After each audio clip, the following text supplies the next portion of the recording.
Mister Cletus, stop it. താങ്കൾക്ക് ഭ്രാന്ത് പിടിച്ചോ? എന്താണ് ഈ ചിരിയുടെ അർത്ഥം? അതുതന്നെയാണ് എനിക്കും ചോദിക്കാനുള്ളത്. എന്താണിതെല്ലാം? നിങ്ങൾക്കാണ് ഭ്രാന്ത്.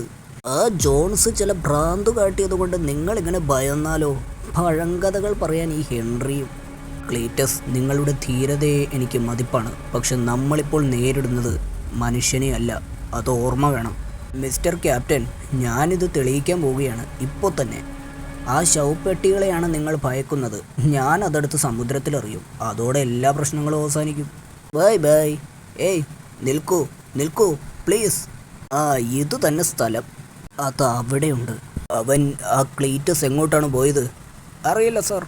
സംശയിക്കേണ്ട സാർ, താഴെ ചരക്കുകൾ സൂക്ഷിക്കുന്ന അറയിലേക്ക് തന്നെ. നാശം.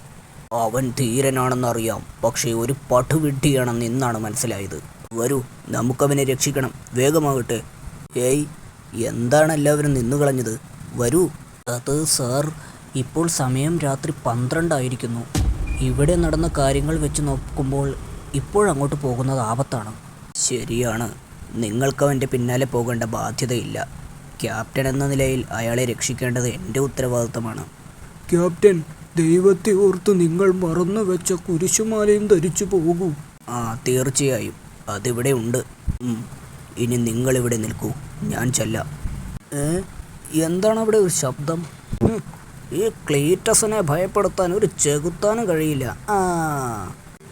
ഈ എലിയായിരുന്നോ? കൊള്ളാം. മഴയ്ക്ക് സാധ്യതയുണ്ടെന്ന് തോന്നുന്നു. ഈ പെട്ടികളാണ് അവർ പറഞ്ഞ ഡ്രാക്കുളയുടെ കിടപ്പറ. ഒന്ന് തുറക്കാം. മണ്ണു നിറച്ച ഈ പെട്ടികൾ കടലിലെറിയുന്നതോടെ എല്ലാവരുടെയും ഭയം മാറും.